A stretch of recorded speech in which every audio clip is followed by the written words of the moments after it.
So this will probably be my most raw reaction yet. I have no prior knowledge about this artist, or really this genre. This was recommended to me by one of my longest friends, and definitely someone that I would consider to be way more well-versed and have much more knowledge about the underground, experimental, alternative hip-hop genre than I do. So definitely thankful for this request because it's exposing me to a different sound. And I definitely trust his recommendation, or I trusted it when he sent it to me, because I knew this would definitely be a worthwhile listen. Billy Wood's Church 2022 hip-hop rap album falls under the underground category. I did some research after I listened to the album for the first time, and then I skimmed it again on the way home from work. Did some research on this guy. Can't really find anything about him. He seems to hide his identity. It's not even his real name. But he seems to be a prominent figure in the alternative hip-hop underground realm. He's from DC originally. Now he's a New York-based artist. Gut reaction. Good album. Good songs. Short, but it's good. Similarities would be Earl Sweatshirt.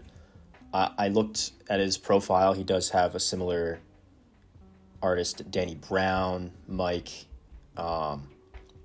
My maybe hotter take would be that I think that he has a little bit of Freddie Gibbs, a little bit of Griselda sound in his voice and his production and his flow.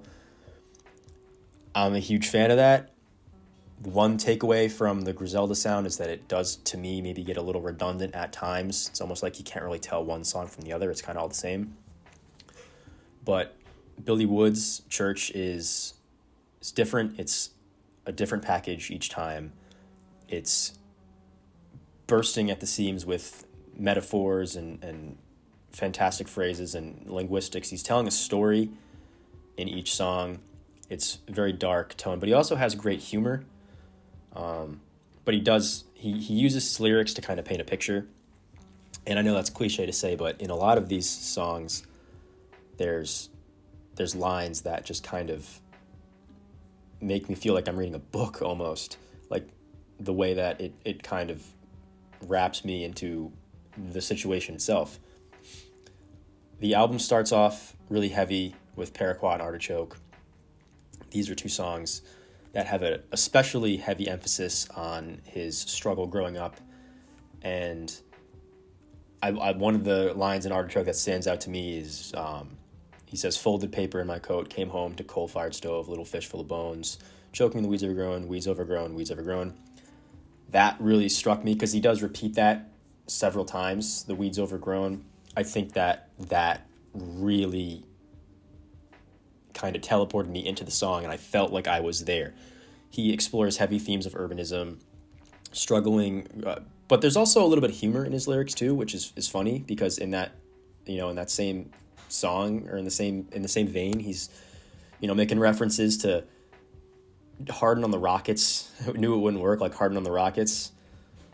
Price is so high, I had to do him dirty, just make a profit. Splits like Spotify numbers. Like this is an intelligent guy. He knows.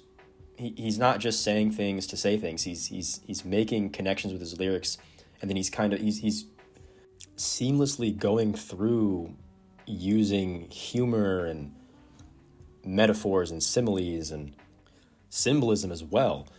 It seems that Paraquat is a symbol for his fortune and his ability to have not get caught by the grace of God. So I would say not to just kind of focus on two songs. I don't want to break down every single song here because they are different and they're all good, but I don't want to, just pick on every lyric and how fantastic he uses his metaphors and whatnot. But I do love the production on some of these songs. I think that it is like a jazzy feel in some of the production, especially Fuchsia and Green, which is why it's one of my favorites. But then you get down to All Jokes Aside, and I think this is to me where I cumulatively kind of was able to understand everything. and what he's truly trying to say here. That everything he was talking about on this album at the end, he enjoys the ride, and he reminisces on some of the good things that he's done in his life.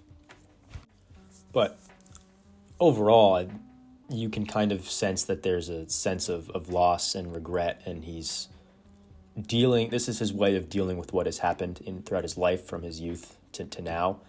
I don't even know how old this guy is. He could be 45.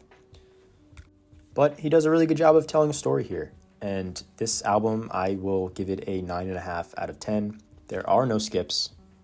I will be listening to more Billy Woods. I should, for my own sake, start diving into the world of underground hip-hop and rap because I enjoy the sound. It sounds good to me. It's grown on me. And if I'm willing to listen to it, I should diversify my experience with different artists. But this guy's got great storytelling ability. He kind of puts me in his shoes with his lyrics. I feel like it's almost this album as a whole, the sound is dark and depressing, but he uses a little humor. But with the dark and depressing sound, I think it's like, this feels to me like a Batman universe. Like, it's constantly raining. You're living in the shadows. And that's the beats really have the heaviest emphasis on that because they're raw and they're just disgusting, but they're like, it's a good way. Like, they really just have a lot of power in them, and it just makes me feel like I'm constantly living in fear, and I don't know what the next beat switch up is going to be or what the next sound is going to be. But overall, I think that I felt like this was even more so like an audiobook. I was listening to somebody speak to me and tell me a story. I'm very grateful for that. I think that this is great for rap. It's great for me as a listener to diversify my taste. And yeah, overall, I'm 9.5, no skips.